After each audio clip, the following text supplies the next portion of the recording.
what are we losing theologically when we no longer actually literally see the poor, or when we have our cities designed in such a way that the only time we see them is in the context of a fast-paced, fractured environment where we're driving by them at 60 miles an hour.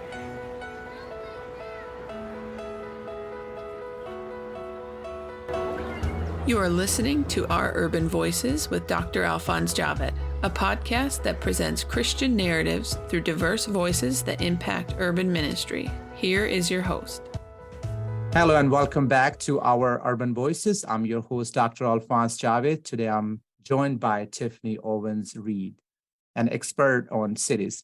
Today we will be talking about how to understand our cities better, their history of injustices and ways they can be improved.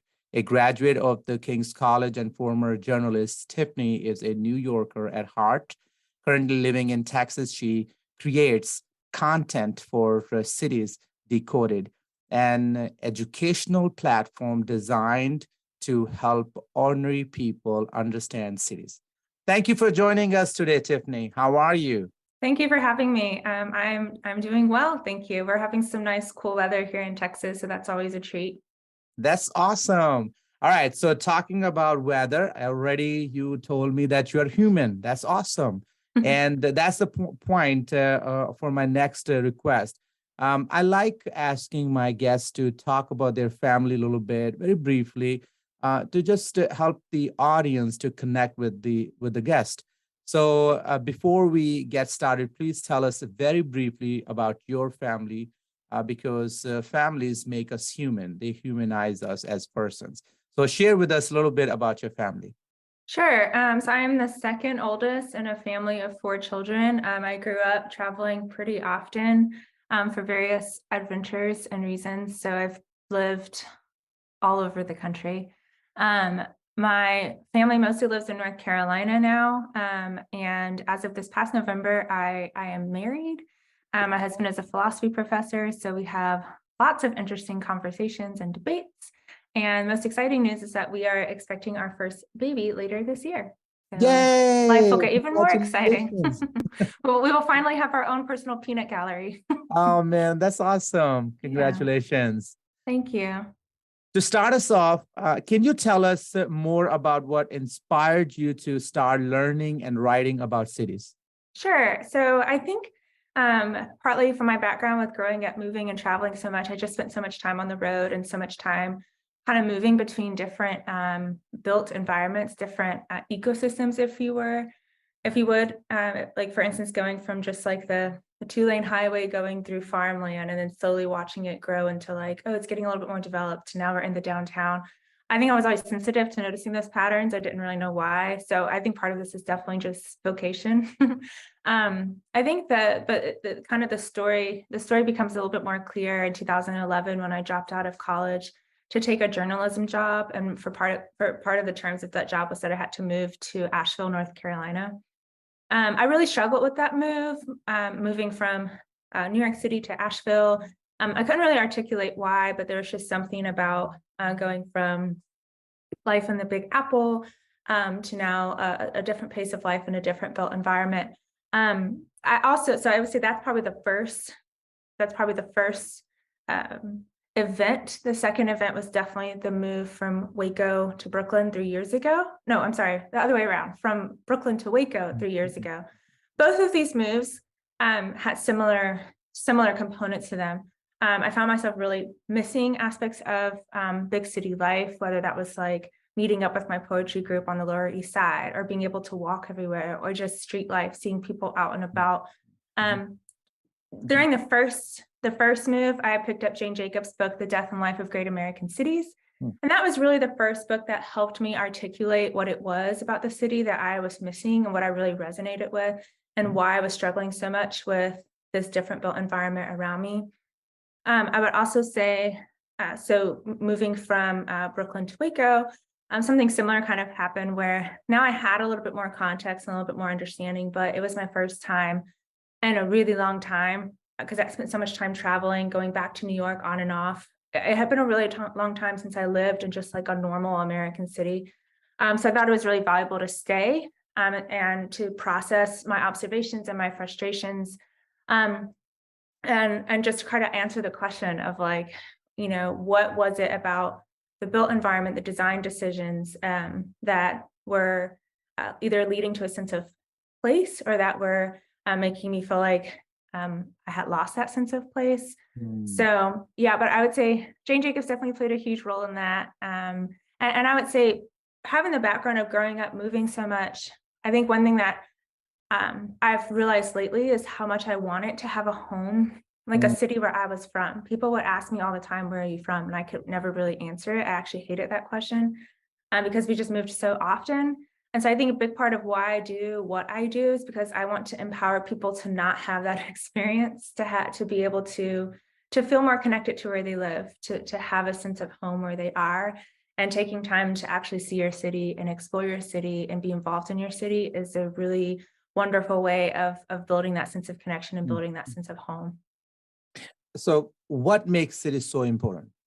And how does the infrastructure of a city impact its residents? Yeah, this is a big question. We could probably spend the rest of the podcast just wrestling with this. And it's a question that there's not really a definitive answer on. I can give you a couple of reasons why they're important. Part of these are really practical, like they're economic powerhouses, right? New York City's economy on its own powers a huge portion of the nation's economy. So that's kind of your, an economic reason right there. I would say perhaps some more sociological reasons, or maybe some more philosophical reasons. I'll just tell you what I wrote down. I think cities are where we see just the reality of our interdependence at play. It's interesting to think about why cities emerged, where it was like at some point we kind of figured out we're better collaborating than competing. And I think that's just a really interesting thought to keep in mind of like, wow, why do cities exist? Why do a bunch of strangers come together and do life together in this sphere? And I think it's a kind of a constant reminder of that basic reality that we are interdependent on each other. Cities are where we come together to exchange ideas, to create, to present our ideas to the world, right? It's that they're hubs of innovation. And it's kind of tricky using the word city because I'm very much aware that most people don't live in a place like New York City, San Francisco, Seattle, LA, right? Most people are living in suburbs. Some people are living in small towns. Some people are living on farms. So I always try to be careful with the way I use the word city. And yes, there is a difference between living in a metropolis like Manhattan versus living where I am now in Waco. There are just some really big differences. But at the very, the one thing that does make a suburb, a small town, and a city, the few consistent things they have in mind is this reality of interdependence, is this reality of like, it's a space where people are coming together and exchanging ideas, or learning to negotiate, learning to compromise. It's where we celebrate each other. It's where we hurt each other, right? So theologically, cities are where you see our sin on display, but also opportunities for God's mercy and God's grace and for good to prevail. So there's really a theological component to them. Cities on an individual level, they're where we figure out what it means to be an individual in society. Like, what does it mean to participate in society? You can't do that by yourself in a forest, right? You have to find somewhere where there are other people. And you work that out in a city. By that, I just mean a polis, a group of people coming together where you have both the private sphere and the public sphere meeting, right? Greek philosophers, they saw the city as a really important incubator for virtue. This is probably one reason that I think cities are so important. You can have all the wonderful ideas in your head that you want, but it's only in the public sphere that those ideas get tested and tried and proven, and where you actually have to grow in virtue because you're having to negotiate and compromise with people who aren't your family, who maybe aren't even your friends. They give us a space to talk about power. What does it mean to have power, to use power? What does justice look like? Those are all the things that get answered in the polis. What form that takes, if that's a suburb, if that's a small town, if that's a city, the way we think of it, you can get more specific. But when we use the word city in this more philosophical way, we're just saying where human beings come together and they're bound by some other set of interests other than blood or friendship, right? They're coming together to define a shared society. So yeah, I would say that those are some reasons I would say cities are important. In terms of of infrastructure, that's kind of a funny word because most people hear infrastructure, they're probably going to think of roads, lights, water, sewage pipes, and stuff like that. All of that's really important. All those things facilitate life in the city. I would also add things like the actual design of the city, like where are the actual buildings located? How is the land designated? I would also add the political. You can kind of think of infrastructure in lots of different ways. There's your nuts and bolts infrastructure. There's your political infrastructure. There's the design, the economic infrastructure, right? So in this way, you begin to see cities as an ecosystem rather than as just like a straightforward, easy to understand, they're containers for life, and they have all these interconnected layers that are required in order for them to work. They're not something you can control, you can't even really predict, right? And to me, that's what makes them just so beautiful and so fun to think about, and especially from the context of stewardship and participation in God's story. Yeah, I like what you said, especially, interdependent and collaborative spirit that we see in the cities. Even in a minute, we're going to talk about all this issue of injustices and all that stuff. But even when it comes to economic power, for New York City, that's like so true, because you got unless you collaborate with other people, it's that's how it is. You pick from this shop and you sell in the other shop. So that idea and negotiation, I love that. We joke about Italian way of like the way or Middle Eastern way of negotiating and all that. It's just amazing because you don't see in suburban settings, you don't have much going on. It is set price. You take that thing, you pay the thing, and you move on. But in cities, everything. My first time my wife visited me, or maybe like one of the first times in New York City, that was her thing. She was just moved that I would not pay the guy what he was asking. I said, no, it was like somewhere downtown in Manhattan. I was just talking to this immigrant guy who had his, was selling scarves and bags and stuff. So I was negotiating, and whatever he said, told him my price, and then I walked away with my price with the bag. And then my wife was like, "What is he gonna do? Hey, you didn't give him what?" And I said, "Is he chasing me?" No. So then it's settled. So that's the price he is okay with. Otherwise, he would have chased me down. He would have taken his product back.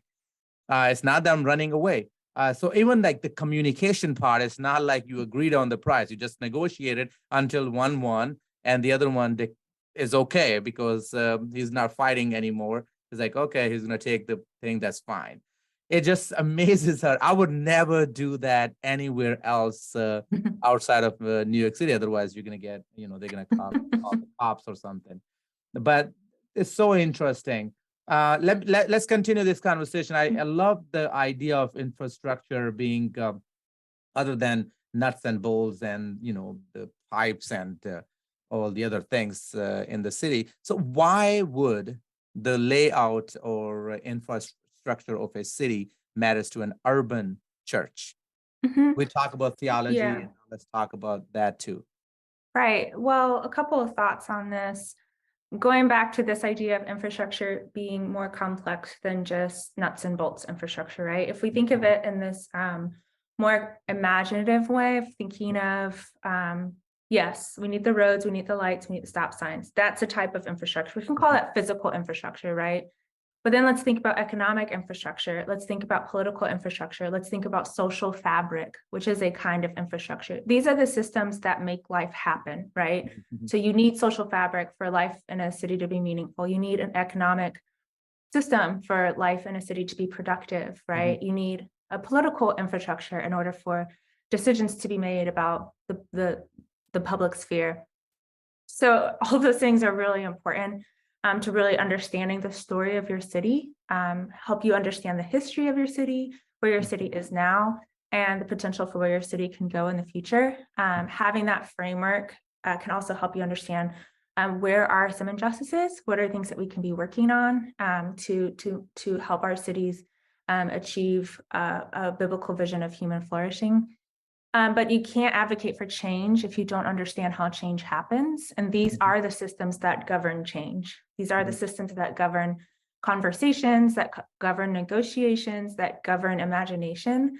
And so if you want to really understand your city and be able to advocate for better stewardship, then understanding those systems really matter. So, but that kind of begs the question of like, well, why would I even really care? Like, I'm sure most pastors have a lot on their plate, just tending to their congregation.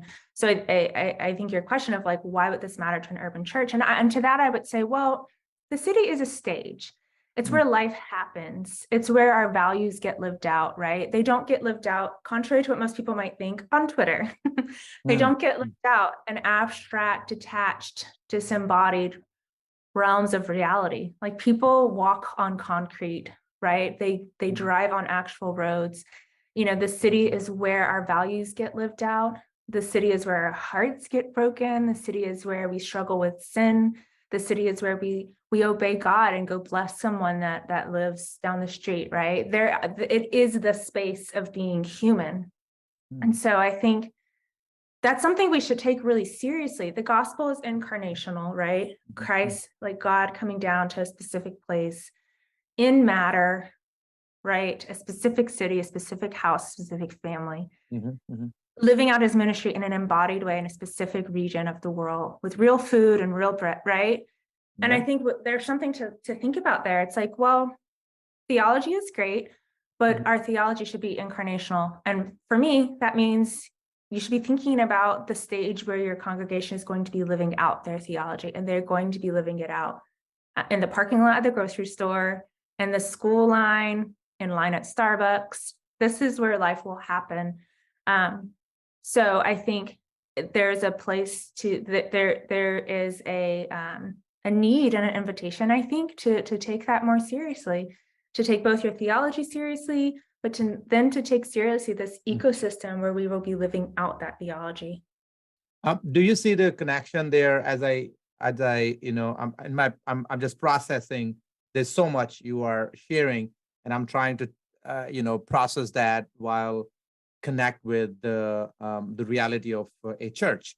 So when you talk about life in a parking lot or grocery shop or all these different things, so life is happening, right? So do you see any difference when it comes to suburban environment?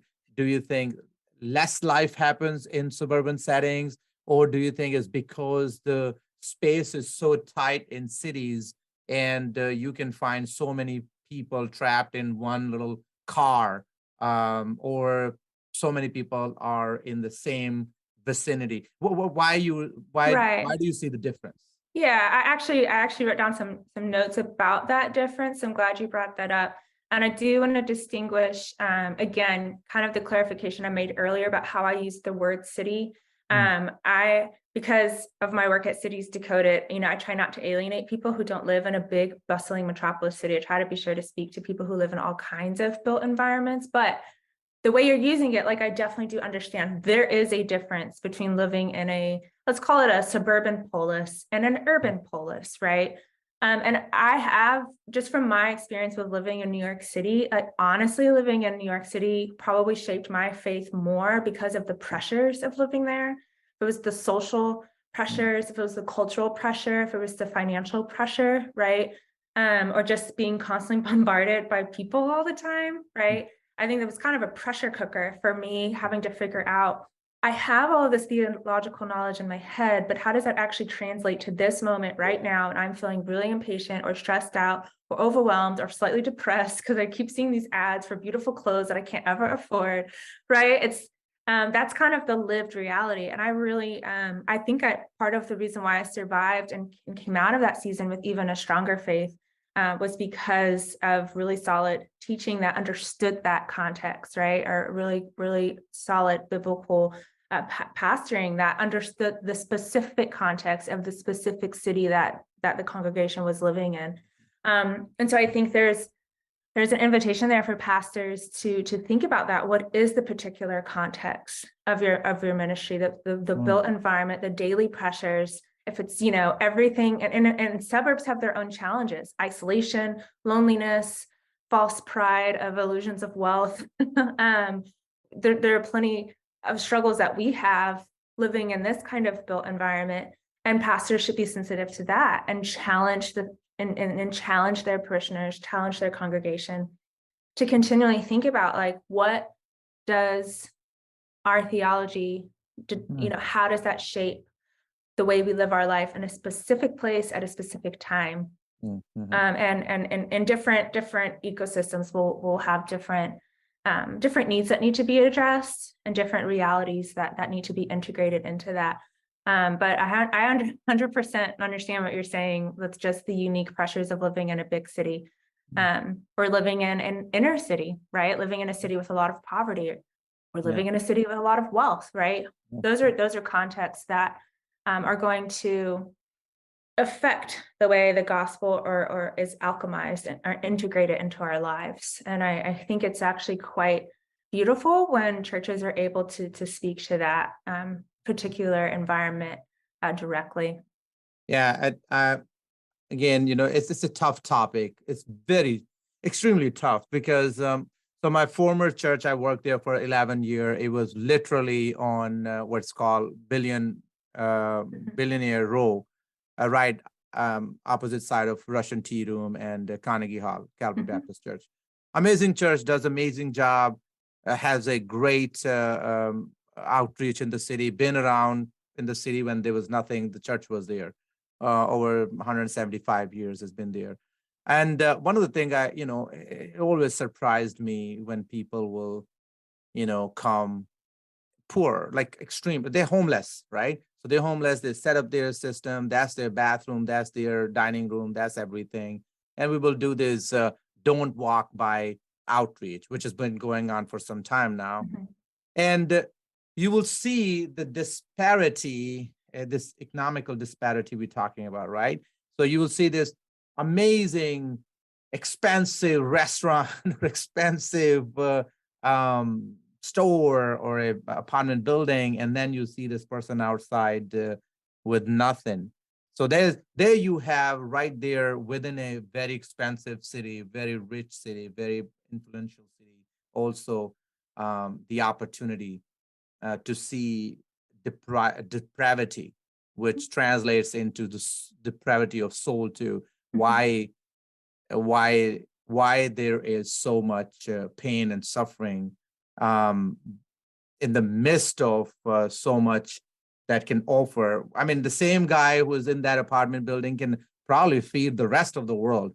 But at the same time, in his own, at the bottom of his own building, a person says that he doesn't even see it. So just like this idea, injustice is there too. Injustice in so many forms and shapes, and you don't even see people when you're passing by those people. But every once in a while, I'll see people just sitting next to these homeless people and feeding them and talking to them. And even in our own conversations, but I'm a pastor, so of course I'm going to have a different demeanor and different approach. And you get to hear, and then sometimes these people will tell you stories. They are brilliant, they are bright people, but just their life turned upside down and things just changed. And in one instance, I actually found a woman who owned apartment buildings on 75th Street between, I think it was the corner, Columbus Avenue and whatever's the next one, right there. And when I found out, I said, wow, I cannot believe that person owns the building, but yet mentally she was not present. So therefore, she would just roam New York City with her little cart. But that's the city. That's how I see city. But for me, suburban life is so different. When you go, everybody's just packed in. You don't know what's going on there. Nobody's out. Suburban cities, I think urban cities don't scare me, but suburbia. Yeah, I actually wrote about this, kind of the relationship between proximity and charity, and kind of wrestling with this reality. One of the realities of moving from Brooklyn to Waco was that people just became less visible, right? Yeah, but exactly. it wasn't just the loss of visibility. It seemed like the ability to build meaningful relationships in such a way that would position you to meet material needs for the people in your life was also fractured. And so addressing things like homelessness and poverty are extremely complicated. I think one of the gifts of the city is that they do make those issues more obvious and don't allow us to just walk by. They kind of force us to think about the complexity of being human, the complexity of inequality, the complexity of these issues. And there are no easy solutions. There's no silver bullet to solving them, right? But I think it's good to be put into a position of having to actually think about it, especially as Christians, right? Having to think about like, oh man, how do I respond? How do I synthesize this as my theology? But in the suburbs, one thing that I immediately noticed was I was like, wow, the fact that we're all scattered all over the city, that you only can get somewhere in a car and every trip has to be pre-planned and premeditated. You don't have that organic, spontaneous presence on the street, right? But not just that, you're also far away from your friends. So even if your friend needed help with something, just the dynamic of not being able to see them regularly, organically, and casually makes it a little bit awkward to ask for help sometimes, And so just kind of the suburban built environment just really does fracture relationships on all levels and takes away that component of spontaneity and sort of that organic nature of how social life can emerge when your friend is down the street, right? Or when you just know your neighbors, right? But we've even lost that. And for Christians, this is really important to think about because it shapes our ability to live out certain aspects of the gospel. And I wrote this blog, this article, shortly after attending a seminar on old Christian teachings on poverty. And of course, ancient poverty is very different from our type of poverty, but one central principle that was quite clear was that early Christians believed the poor were closer to Christ. And so they were serving them was like almost kind of like a home run, way of serving Christ, you can kind of think of it that way if you need a laugh, but they just took it very seriously. They were like, in serving the poor, we were serving Christ, because they just saw the poor as embodiments of like Christ in the world. And so I kind of raised the question in this article of like, what are we losing theologically when we no longer actually literally see the poor, or when we have our cities designed in such a way that the only time we see them is in the context of a fast-paced, fractured environment where we're driving by them at 60 miles an hour. And what are you going to do? Pull over, park, cross a dangerous road, walk up to this person that you have no idea if they're even safe to approach, right? And are you going to put them in your car and take them home, right? So just the whole like process of what would meaningful charity even look like just gets completely disrupted with this model of city design, making it more difficult to build the kinds of relationships that can facilitate meaningful charity, making people who actually need help harder to even see. Because a lot of times the people you're seeing on the street panhandling, those are a very small percentage of the group of people who actually are living in poverty and actually could use real help, right?